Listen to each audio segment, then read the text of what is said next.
La serenata que pidió un muerto. ¿Alguna vez has sentido que algo que parecía una coincidencia, en realidad, no lo era? Mi nombre es Miguel, soy músico y toco en un pequeño grupo de mariachi en un pueblo cerca de Tepetongo, Zacatecas. Lo que voy a contarles es algo que ni yo ni mis compañeros olvidaremos jamás.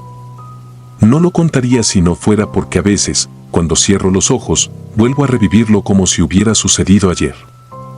Esa noche comenzaba como cualquier otra. Habíamos recibido una llamada temprano en la tarde. Era un cliente que quería contratarnos para tocar en una serenata. La voz al teléfono era la de un hombre mayor, firme, educada. Nos dio una dirección en las afueras del pueblo y especificó las canciones que quería. Recuerdo que mencionó Cruz de Olvido y Un puño de tierra, canciones tristes, pero comunes. Al principio no nos pareció extraño. Después de todo, la gente en los pueblos suele pedir canciones así para expresar emociones. Llévense los trajes y las guitarras más finas, dijo. Es una ocasión especial. Al caer la noche, cargamos los instrumentos y partimos hacia la dirección que nos dio. El camino era oscuro, apenas iluminado por las luces de nuestra vieja camioneta. La dirección nos llevó a una casa antigua, rodeada por un gran patio y algunas palmeras secas. Desde afuera, las luces de la casa titilaban de forma tenue y lo primero que nos llamó la atención fue la cantidad de gente. Había un silencio inquietante entre ellos y el ambiente parecía demasiado solemne para una serenata. Pensé que tal vez había habido un malentendido. Cuando llegamos al portón, nos bajamos y comenzamos a desempacar los instrumentos. Un hombre salió a recibirnos, su rostro parecía confuso. Nos miró como si no supiera por qué estábamos allí. Entonces le dije, intentando ser amable, buenas noches, nos llamaron para una serenata. Es esta la dirección, ¿verdad? Su expresión cambió de la confusión al desconcierto. Una serenata, murmuró, mientras miraba hacia la casa. Aquí estamos velando a don Vicente, respondió, señalando hacia el interior. Nos quedamos helados. ¿Velando a alguien? Pensé que había sido un error de nuestra parte, pero cuando mencioné el nombre de quien nos había contratado, algo raro ocurrió. Los ojos del hombre se abrieron como platos. ¿Don Vicente? ¿Está seguro de que ese fue el nombre que le dieron? Asentí. Todos los presentes comenzaron a susurrar entre ellos. Finalmente, una mujer, que luego supe que era la hija del difunto, salió y se acercó. Con voz temblorosa, me pidió que describiera a la persona que nos había llamado. Era un señor mayor, de voz fuerte pero amable. Dijo que vestía sombrero y tenía un bigote blanco bien arreglado. En cuanto terminé de hablar, el rostro de la mujer palideció. Ese es mi papá, dijo, con las palabras casi atoradas en la garganta. Don Vicente murió ayer en un accidente. Ese hombre no pudo haberlos llamado. Por un momento, todos quedamos en un extraño silencio. Mi compañero, que suele ser el más escéptico del grupo, quiso irse en ese instante. Pero la familia nos pidió que nos quedáramos. Al parecer, las canciones que mencioné eran las favoritas del difunto, las que siempre decía que quería en su velorio. No sé si fue por respeto, por curiosidad o por miedo, pero decidimos quedarnos y tocar. Después de todo, ya estábamos allí y el ambiente era demasiado extraño como para negarnos. Nos hicieron pasar a la sala principal. Ahí estaba el ataúd, abierto, rodeado por veladoras que proyectaban sombras titubeantes en las paredes. Al ver al difunto, sentí un escalofrío extraño en el cuerpo. Era el mismo hombre que había descrito al teléfono. Su bigote blanco, su sombrero al lado del féretro. Todo coincidía. Comenzamos a tocar la primera canción que había pedido, Cruz de Olvido. Desde el primer acorde, algo en el ambiente cambió. La temperatura de la sala pareció descender y las velas comenzaron a parpadear de forma extraña. No nos atrevimos a mirarnos entre nosotros, ninguno quería mostrar que estaba asustado. Cuando terminamos la primera canción, algunos de los presentes lloraban, pero nadie dijo nada. Seguimos con Un puño de tierra, como nos lo habían solicitado. Al llegar al coro, sentí como si alguien estuviera observándome fijamente, pero al alzar la mirada, Todos estaban con la vista clavada en el ataúd. La última canción fue Te vas, ángel mío. Fue entonces cuando ocurrió algo que nunca podré explicar. Justo cuando tocábamos los últimos acordes, una de las velas cayó al suelo sin que nadie la tocara. Se apagó de inmediato, pero el silencio que dejó fue abrumador. No hubo viento, ni una brisa que pudiera haberlo causado. Nadie dijo nada, pero todos se miraron inquietos. Terminamos la canción lo más rápido que pudimos y la hija del difunto nos agradeció en voz baja. Nos pagaron, aunque no lo pedimos, y salimos de esa casa lo más rápido posible. De regreso a casa, ninguno de nosotros habló. Estábamos intentando procesar lo que había ocurrido. Al día siguiente, decidí revisar la lista de llamadas en mi celular. Quería confirmar que la llamada había existido, que no había sido una especie de confusión o alucinación. Pero no había nada. Ningún registro de una llamada recibida de ese número. Era como si nunca hubiera sucedido. A partir de esa noche, no volvimos a hablar del tema entre nosotros.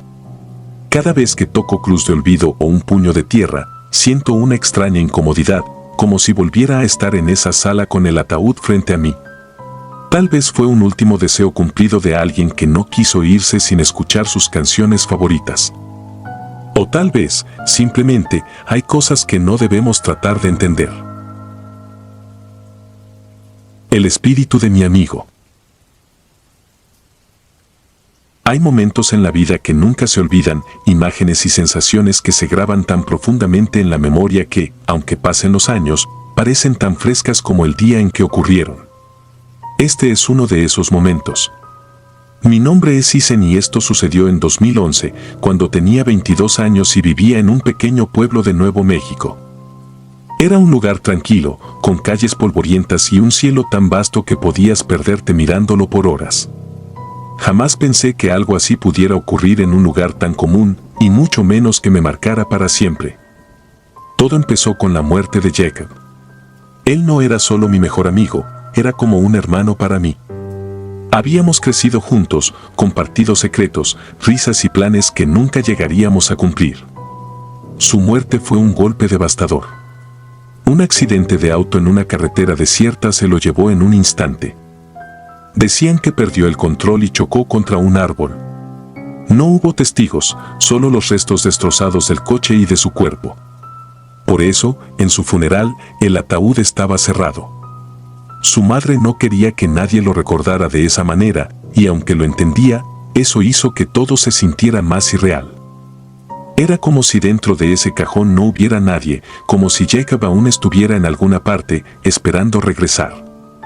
La ceremonia fue sencilla, como todo en nuestro pueblo. Familiares, amigos cercanos y algunos conocidos se reunieron en la pequeña iglesia para despedirlo. Recuerdo el aire cargado de incienso y el murmullo de las oraciones, pero sobre todo recuerdo el momento en que me acerqué al ataúd para despedirme. Algo estaba mal. No sé cómo explicarlo, pero mientras me inclinaba para tocar la madera y decirle adiós, sentí una extraña presión en el pecho, como si el ambiente alrededor del ataúd fuera diferente. Me alejé rápidamente, pensando que era solo el peso de la emoción. Pero mientras me retiraba, noté que otros también parecían incómodos al acercarse. Algunos se limpiaban las manos, otros se frotaban el cuello, como si algo invisible los hubiera rozado.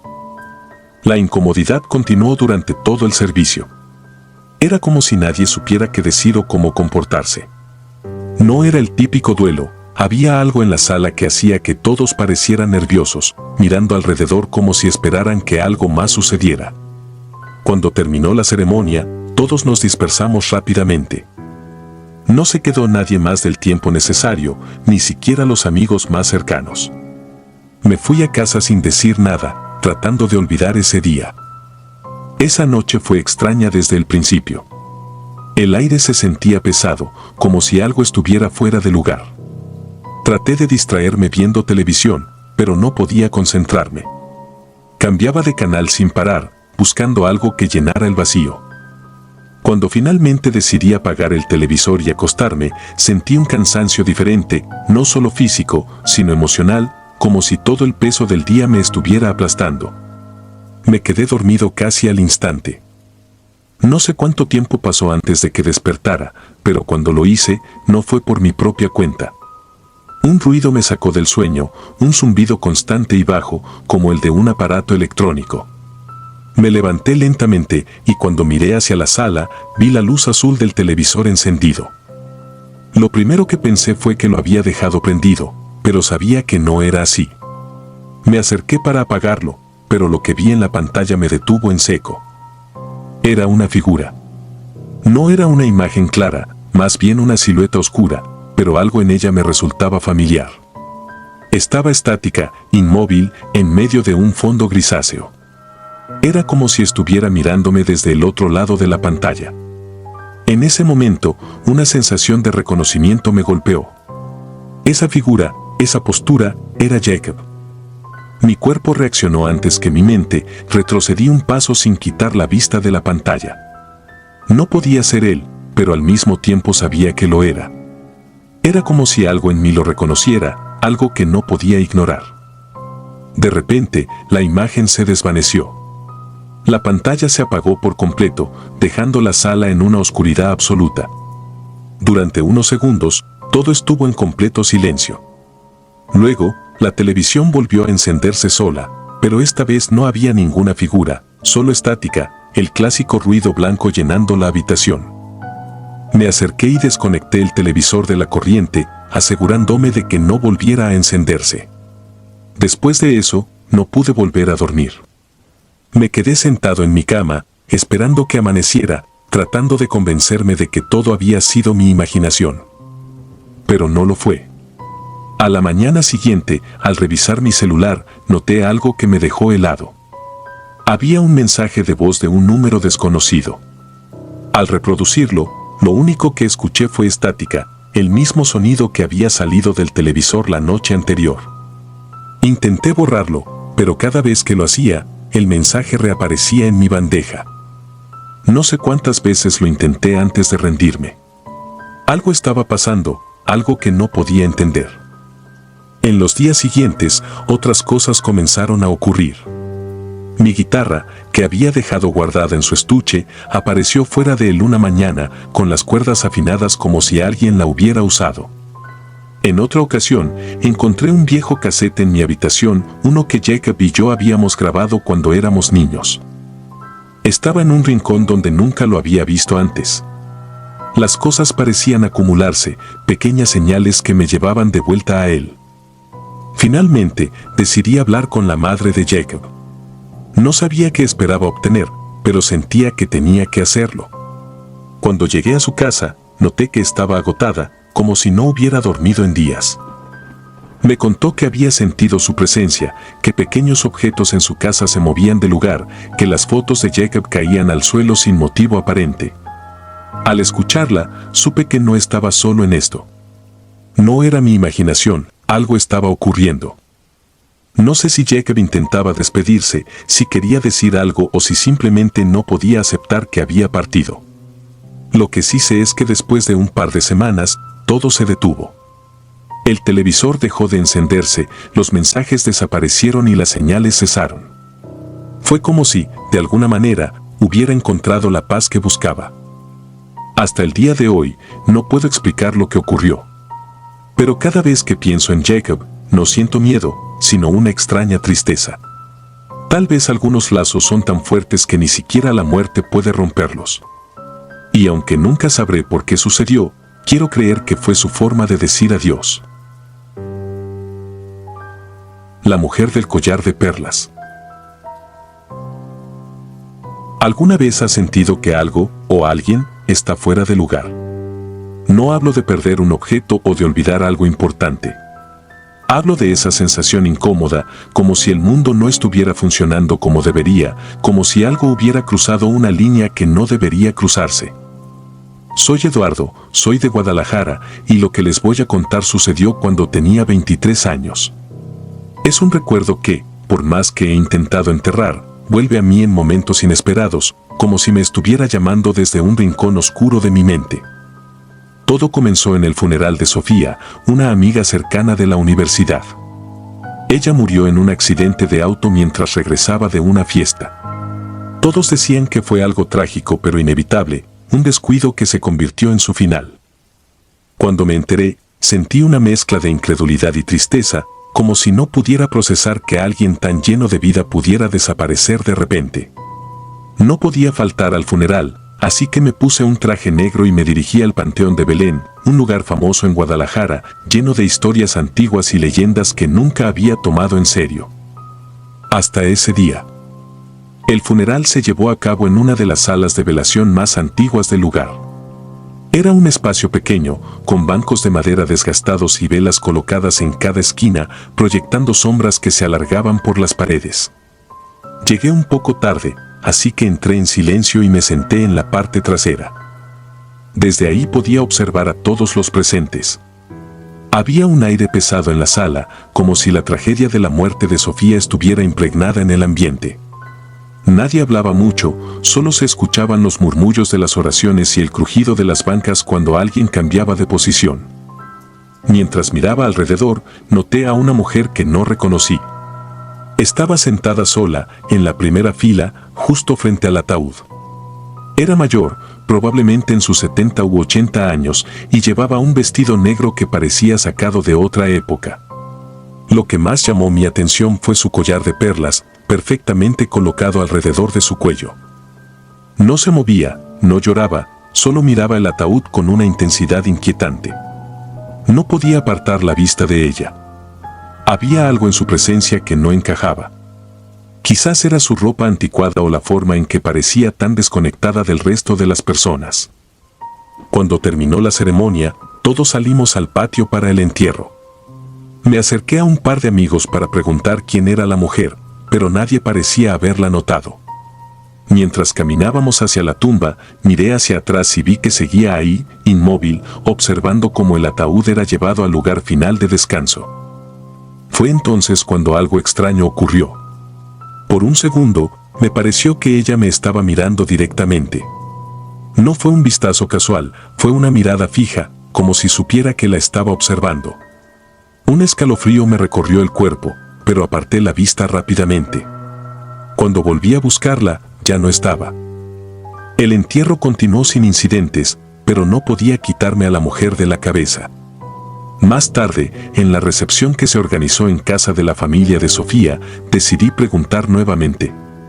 Le describí a un pariente cercano cómo era ella, mayor, con un vestido negro y un collar de perlas. Al escuchar mi descripción, me miraron con extrañeza.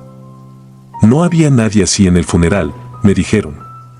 Insistí, pero todos parecían convencidos de que no había visto a nadie. Pensé que tal vez me había confundido o que simplemente no les había llamado la atención. Sin embargo, esa explicación no me convencía. Fue entonces cuando un tío de Sofía, un hombre mayor al que apenas conocía, me escuchó hablar sobre la mujer. Se acercó con una expresión seria y me pidió que le describiera nuevamente a la persona que había visto. Cuando terminé, su rostro cambió. Sacó su cartera y de ella una fotografía antigua, algo desgastada por el tiempo. Al verla, sentí que el aire se me escapaba del pecho. Era la misma mujer, con el mismo vestido negro y el mismo collar de perlas. Pero lo que dijo después me dejó helado. Es mi madre, la abuela de Sofía. Pero ella murió hace más de 30 años. No supe qué responder. Traté de buscar una explicación lógica, pero no había ninguna. Era exactamente la misma mujer que había visto en el funeral, mirando fijamente el ataúd. Mi mente se llenó de preguntas. ¿Por qué estaba ahí? ¿Por qué nadie más parecía haberla notado? Y sobre todo, ¿por qué parecía tan interesada en Sofía? Esa noche, cuando llegué a casa, me sentí inquieto. Me acosté en mi cama, pero no podía dejar de pensar en lo que había sucedido. Traté de convencerme de que todo tenía una explicación racional, que tal vez mi mente me estaba jugando una mala pasada debido al estrés del día. Pero entonces, algo ocurrió que me hizo dudar de todo. En la madrugada, me desperté abruptamente. Había un olor fuerte en mi habitación, un aroma a flores marchitas, similar al que había en la sala de velación. Encendí la luz, pero no vi nada fuera de lugar. Me levanté y revisé cada rincón de la casa, pero estaba completamente solo. Sin embargo, el olor persistía, como si algo invisible estuviera presente. A la mañana siguiente, decidí volver al Panteón de Belén. No sabía exactamente qué esperaba encontrar, pero sentía que necesitaba regresar. Caminé hasta la tumba de Sofía y me quedé ahí un rato, en silencio. Mientras miraba la lápida, algo llamó mi atención. Al pie de la tumba, había un pequeño objeto que no debería estar ahí, un collar de perlas. Lo tomé con cuidado y lo inspeccioné. Era idéntico al que llevaba la mujer en el funeral. No sé qué pensar hasta el día de hoy. No he contado esta historia a mucha gente porque sé que suena increíble. Pero cada vez que veo ese collar, que ahora guardo en una caja oculta en mi habitación, recuerdo esa mirada fija, penetrante, como si quisiera decirme algo que nunca entenderé del todo. Algunos lazos familiares parecen ser tan fuertes que ni siquiera la muerte puede romperlos. Y a veces, los muertos tienen formas extrañas de hacernos saber que todavía están aquí.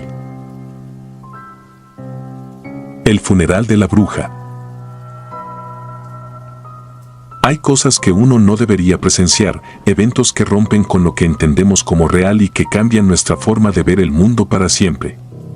Soy Ramón, y esto sucedió en 1988, cuando tenía 19 años. Vivía con mi familia en un rancho apartado a las afueras de Monterrey, un lugar rodeado de cerros y caminos de tierra que parecían no llevar a ninguna parte. Aunque éramos pocos habitantes en la zona, las historias sobre brujas, espíritus y pactos con el diablo corrían de boca en boca, como una especie de advertencia para que nadie se atreviera a desafiar lo desconocido. Pero nunca pensé que alguna de esas historias llegaría a tocar mi vida de una manera tan directa. Todo empezó con la muerte de doña Eulalia, una mujer que todos en el pueblo conocían, pero nadie realmente comprendía. Vivía sola en una pequeña cabaña al pie de la montaña, rodeada de gallinas negras y hierbas que nadie sabía para qué servían. La gente decía que practicaba brujería, que sabía leer el futuro y que podía curar enfermedades extrañas, pero también causar desgracias si se le cruzaba a alguien. Siempre se mantenía al margen de los demás, pero había rumores, muchos rumores. Algunos decían que había hecho un pacto para obtener poder y riqueza, y otros juraban que la habían visto caminando por los cerros en plena madrugada, seguida por sombras que no eran humanas. Cuando murió, todo el pueblo lo supo al instante. No porque alguien lo anunciara, sino porque aquella noche los perros no dejaron de aullar. Era como si ellos hubieran sentido su partida antes que nosotros. La noticia llegó al día siguiente, la habían encontrado sin vida en su cama, con una expresión de terror en el rostro y las manos aferradas al pecho. No había señales de enfermedad, pero su hija, quien llegó desde la ciudad para encargarse del cuerpo, decía que su madre le había advertido que su muerte sería inusual. El velorio se organizó rápidamente, como si todos quisieran terminar con eso lo antes posible. Mi madre, siendo una mujer muy devota, insistió en que fuéramos al velorio. «Es nuestro deber como vecinos», dijo. Así que, al caer la tarde, nos dirigimos a la casa de doña Eulalia. La cabaña, que siempre había lucido sombría, estaba ahora iluminada por docenas de velas que los asistentes habían llevado. Pero por más que intentaban mantenerlas encendidas, una tras otra se apagaban sin motivo alguno, como si el aire mismo no quisiera que la luz permaneciera.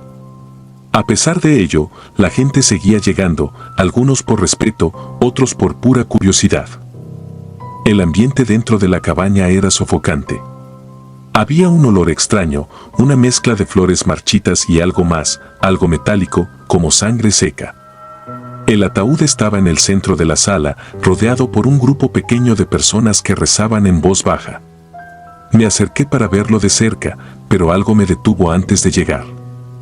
No sé qué fue, tal vez un instinto, pero permanecí en la esquina de la habitación, observando desde lejos. Los perros seguían ladrando afuera, y el ruido parecía volverse más intenso con el paso de las horas. De repente, uno de los rezos fue interrumpido por un golpe seco. Todos nos quedamos inmóviles, mirando el ataúd. Nadie se atrevía a decir nada, pero el golpe se escuchó nuevamente, esta vez más fuerte. Parecía venir desde dentro. La hija de doña Eulalia, una mujer joven que había permanecido en silencio todo el tiempo, comenzó a llorar. se levantó de su silla y salió corriendo de la cabaña sin mirar atrás. Algunos intentaron seguirla, pero ella desapareció en la oscuridad. Mientras tanto, dentro de la sala, el murmullo crecía. Alguien sugirió abrir el ataúd, pero otros, temerosos, dijeron que no debíamos hacerlo. Antes de que se tomara una decisión, algo aún más extraño sucedió. El ataúd comenzó a moverse. No fue un movimiento brusco, sino lento, como si algo dentro estuviera tratando de levantarse.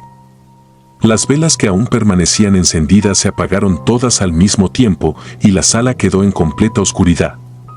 El miedo se apoderó de todos. Algunos gritaron, otros salieron corriendo, pero yo no podía moverme. Estaba paralizado, mirando cómo el ataúd seguía moviéndose, cada vez con más fuerza. Cuando por fin alguien encendió una lámpara, la sala quedó parcialmente iluminada. El ataúd estaba en el suelo, volcado de lado, pero nadie se atrevió a acercarse para levantarlo. Fue entonces cuando la hija de doña Eulalia regresó. Traía en las manos un bulto envuelto en tela roja que colocó sobre el ataúd. Con voz temblorosa, comenzó a hablar, diciendo algo que nadie esperaba escuchar. Confesó que su madre le había revelado, antes de morir, que había hecho un pacto con algo que no era de este mundo. A cambio de años de salud y poder, había prometido entregar su alma al momento de su muerte. Pero había un problema: doña Eulalia, en un último acto de cobardía, intentó romper el pacto. Por eso su muerte había sido tan violenta y por eso ahora su cuerpo no descansaba. La hija dijo que el bulto que había traído contenía las herramientas del pacto, amuletos, monedas antiguas y un libro que su madre utilizaba para sus rituales. Sin decir más, encendió una hoguera en el patio y comenzó a arrojar las cosas al fuego, una por una. Mientras lo hacía, el ruido de los perros aumentaba, como si algo invisible los estuviera atormentando. Cuando lanzó el último objeto, un grito seco y agudo, que no era de humano ni animal, resonó en el aire. La hoguera se apagó de inmediato y el silencio que quedó después fue absoluto. Al día siguiente, enterraron a doña Eulalia en el panteón del pueblo. Nadie dijo mucho durante el entierro, pero la tensión era palpable. La hija dejó el pueblo esa misma tarde y nunca más se supo de ella. La cabaña quedó abandonada, y con el tiempo, las historias sobre esa noche se convirtieron en un tema prohibido. Algunos decían que, al pasar cerca de la montaña, se podían ver luces extrañas en la cabaña. Otros juraban que, en ciertas noches, se escuchaban los ladridos de los perros, aunque no hubiera ninguno cerca. Hasta el día de hoy, evito hablar de lo que vi esa noche. No sé si fue algo que mi mente no pudo comprender o si realmente fui testigo de algo sobrenatural. Pero cada vez que paso cerca de ese lugar, siento una opresión en el pecho, como si algo, o alguien, me recordara que hay fuerzas que no debemos tratar de entender.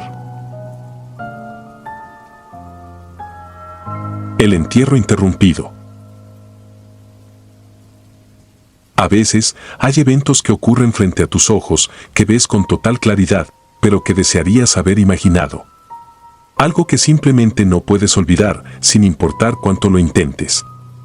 Mi nombre es Adrián, y tenía 27 años cuando sucedió esto. Era el año 2000, y todo ocurrió en un cementerio al este de Los Ángeles, durante el entierro de mi abuelo, don Alfonso. Lo que comenzó como un día lleno de tristeza terminó convirtiéndose en una experiencia que no solo marcó mi vida, sino la de todos los que estuvieron presentes. Mi abuelo era un hombre duro, de esos que vivieron una vida sencilla pero llena de sacrificios. Había emigrado desde México con mi abuela décadas atrás y había trabajado en la construcción hasta que su cuerpo ya no pudo más. Cuando falleció, su muerte nos dejó devastados, pero al mismo tiempo, no podíamos evitar pensar que al fin descansaría. Llevaba años luchando contra el cáncer y su último deseo había sido ser enterrado en un pequeño cementerio donde había comprado una tumba hacía muchos años. Llegamos temprano ese día, vestidos de negro, con flores en las manos y los corazones pesados. El cementerio era un lugar silencioso, rodeado por cipreses altos que proyectaban sombras alargadas sobre las lápidas. No era un lugar elegante ni moderno, más bien tenía un aire antiguo, como si hubiera existido desde siempre. A medida que los familiares y amigos llegaban, el ambiente se llenaba de esa mezcla de tristeza y respeto que solo se siente en un funeral. Todo parecía normal, al menos al principio. La ceremonia comenzó a las 10 de la mañana. Había un pequeño altar montado frente a la tumba recién cavada, con una foto de mi abuelo y algunas veladoras. El sacerdote, un hombre mayor de voz profunda, comenzó a hablar sobre la vida de mi abuelo, recordándonos que su sufrimiento había terminado y que ahora descansaba en paz. La familia estaba alrededor del ataúd, que aún permanecía cerrado, listo para ser bajado a la tierra. Yo estaba al fondo, junto a algunos primos, observando todo en silencio. Fue entonces cuando lo vimos. Detrás del sacerdote, entre los cipreses, apareció una figura.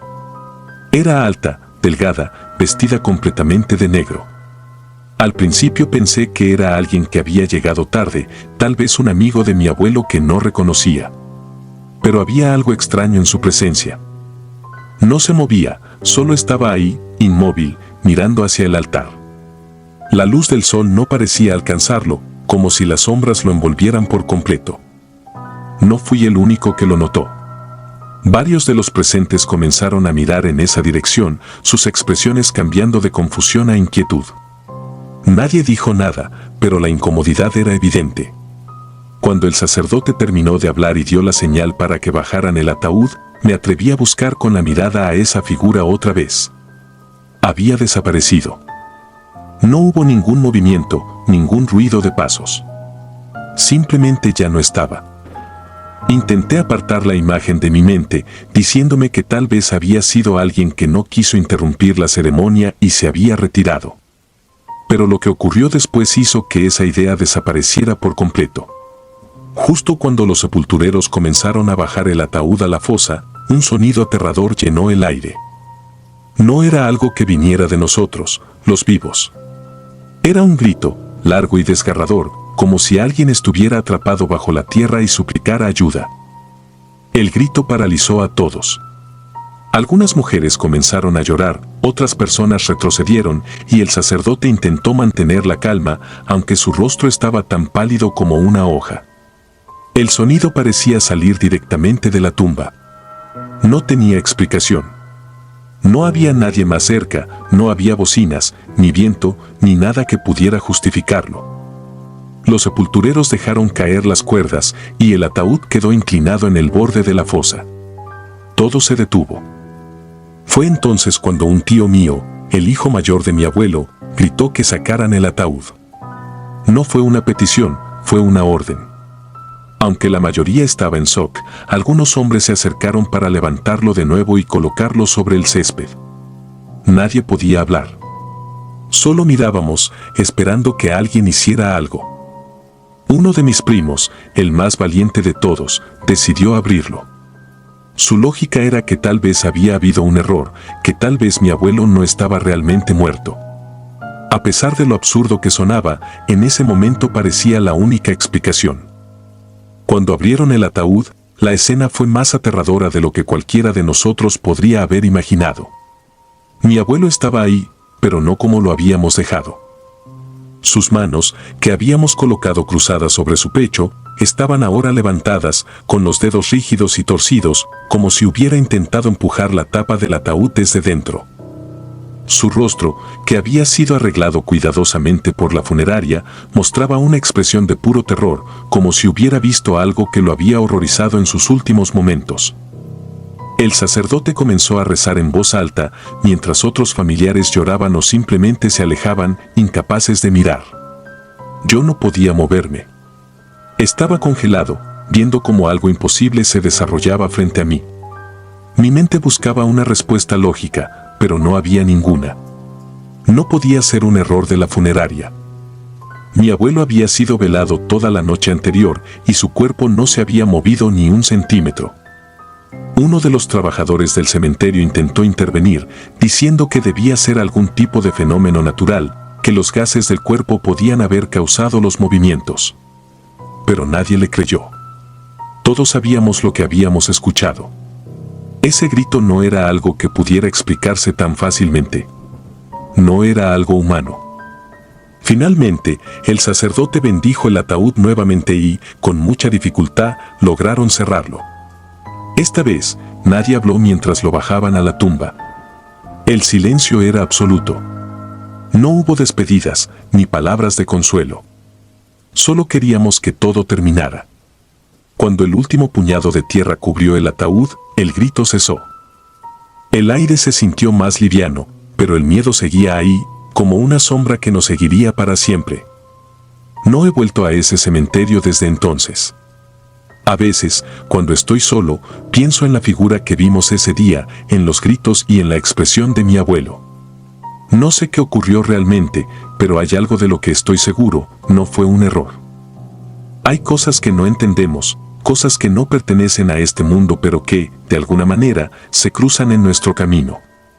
Ese día, todos fuimos testigos de ello y ninguno de nosotros volvió a ser el mismo. La niña del vestido azul. Hay momentos en la vida que parecen sacados de una pesadilla, instantes en los que la realidad se tambalea y te deja con más preguntas que respuestas. Me llamo Julián, y lo que voy a contarles pasó en el verano de 2015, durante el funeral de un viejo amigo de la familia en Mérida, Yucatán. Aunque han pasado varios años, cada detalle sigue tan vivo en mi memoria como aquella tarde calurosa, llena de un peso invisible que aún no puedo explicar. El difunto era don Matías, un amigo cercano de mi padre desde su juventud. Era un hombre querido en su colonia, un mecánico humilde y honrado que siempre ayudaba a los demás. Su muerte fue repentina, un infarto fulminante que no le dio oportunidad de despedirse. Mi padre insistió en que fuéramos al funeral para acompañar a la familia, y aunque no tenía mucho contacto con ellos, sentí que era lo correcto. No podía imaginar que esa decisión me llevaría a experimentar algo que aún no logro comprender. La funeraria estaba en una calle tranquila, rodeada de árboles altos que apenas dejaban pasar la luz del sol. El calor era sofocante, típico de Yucatán, pero al cruzar la puerta, el aire era frío, como si hubieran encendido el aire acondicionado al máximo. El lugar era pequeño, con paredes blancas y bancos de madera gastados. Al fondo, el ataúd de don Matías estaba rodeado de flores y un grupo de personas rezaba en voz baja. Todo parecía normal hasta que mi atención se desvió hacia algo que no encajaba. Cerca del ataúd, una niña con un vestido azul jugaba sola. Tendría unos 6 o 7 años, con el cabello lacio y oscuro atado en 2 trenzas. Lo que me llamó la atención no fue solo su presencia, sino la forma despreocupada en que se movía, como si no estuviera en un funeral. Parecía completamente ajena a la tristeza que impregnaba el ambiente. Tenía una pequeña pelota de tela que lanzaba al aire y atrapaba repetidamente, sin mirar a nadie. Su vestido azul, con detalles de encaje blanco, parecía de otra época, como si no perteneciera al presente. Al principio pensé que era una pariente cercana de don Matías, tal vez una nieta o una sobrina. Pero algo en su comportamiento me parecía extraño. Nadie parecía prestarle atención. Las personas que estaban cerca del ataúd la ignoraban por completo, como si no existiera. Incluso cuando la pelota cayó al suelo y rodó hacia los pies de una mujer, ésta ni siquiera se inmutó. Intenté no darle demasiada importancia. Me senté en uno de los bancos y bajé la mirada, tratando de centrarme en el rezo. Sin embargo, cada pocos segundos sentía la necesidad de mirar hacia ella, como si algo en mi interior me obligara a no perderla de vista. Seguía jugando, lanzando la pelota y atrapándola, como si estuviera atrapada en un ciclo interminable. En un momento, una mujer mayor, que parecía ser una vecina de la familia, se acercó y se sentó junto a mi padre. En voz baja, comenzó a comentar algo que me hizo quedarme helado. ¿Sabías que hace unos años una niña murió frente a esta funeraria? Fue atropellada por un camión cuando cruzaba la calle. Dicen que llevaba puesto un vestido azul. Mi padre no respondió, pero yo sentí como el aire en la sala parecía volverse más denso. La mujer continuó hablando, como si no se diera cuenta de lo que acababa de decir. A veces cuentan que la han visto por aquí, pero son puras habladurías, ¿verdad? No podía quitarle los ojos de encima a la niña. ¿Era posible que fuera la misma de la que hablaban? ¿Una aparición? Intenté convencerme de que era solo mi imaginación, de que debía haber una explicación lógica. Tal vez alguien más la había invitado al funeral y la coincidencia del vestido era solo eso, una coincidencia. Sin embargo, mientras más la observaba, más difícil se volvía a ignorar lo extraño de la situación. La niña nunca dejó de jugar, nunca cambió su expresión, nunca interactuó con nadie. En un punto, la pelota rodó hacia el ataúd y ella la siguió. Se inclinó para recogerla y, por un breve instante, me pareció que miró directamente hacia mí. Fue solo un segundo, pero sentí que el tiempo se detenía. Su mirada no era como la de un niño. Había algo vacío en sus ojos, algo que no debería estar ahí. El rezo terminó y la familia comenzó a prepararse para llevar el ataúd al cementerio. Mientras todos se movían, aproveché la oportunidad para preguntar discretamente por la niña. Me acerqué a una de las sobrinas de don Matías, una joven que parecía encargarse de organizar todo, y le pregunté si sabía quién era. Me miró confundida y negó con la cabeza. ¿Qué niña?, respondió. Señalé hacia el lugar donde la había visto por última vez, pero ya no estaba. Busqué por toda la sala. Revisé detrás de los bancos, cerca de la entrada, incluso en los pasillos de la funeraria. La niña había desaparecido. Nadie más parecía haberla notado, y cuando le mencioné a mi padre lo que había visto, simplemente dijo que tal vez era alguien de la familia que ya se había ido. Pero en el fondo sabía que eso no era cierto. El cortejo fúnebre salió hacia el cementerio, y yo fui con mi padre, aunque mi mente estaba en otra parte. No podía dejar de pensar en la niña, en su vestido azul y en la historia que había contado la vecina. Todo parecía demasiado extraño para ser una coincidencia. Esa noche, de regreso en casa, traté de dormir, pero no pude. Cerraba los ojos y veía su figura, jugando con la pelota, como si estuviera atrapada en un bucle interminable. Al día siguiente, decidí investigar. Pregunté a algunos conocidos de la familia y, poco a poco, las piezas comenzaron a encajar. Efectivamente, años atrás, una niña había muerto frente a esa funeraria. Su nombre era Camila y, según me contaron, era hija de una mujer que trabajaba limpiando el lugar. El accidente ocurrió un día en que Camila salió corriendo detrás de una pelota, justo cuando un camión pasaba por la calle. Murió al instante. El vestido azul que llevaba puesto ese día se convirtió en un detalle que todos los vecinos recordaban. Desde entonces, había rumores de que su espíritu aparecía de vez en cuando en la funeraria. Algunos decían que la habían visto jugando cerca de los ataúdes, siempre con el mismo vestido y la misma pelota. Otros aseguraban que era solo una leyenda, un invento para asustar a los curiosos. Pero yo sabía lo que había visto. Hasta el día de hoy, no sé exactamente qué fue lo que ocurrió en ese funeral. Pero cada vez que pienso en Camila, en su vestido azul y en esa mirada que me dirigió, no puedo evitar sentir que estaba atrapada allí por alguna razón, incapaz de irse. Y aunque nunca la volví a ver, hay noches en las que creo escuchar el leve golpeteo de una pelota de tela rebotando en algún rincón de mi mente. Si disfrutas de los relatos, te invitamos a apoyarnos con un like y un comentario, ya que eso nos ayuda muchísimo. Además, si aún no estás suscrito o suscrita, te animamos a formar parte de la comunidad del terror. Muchas gracias por escucharnos y por tu apoyo.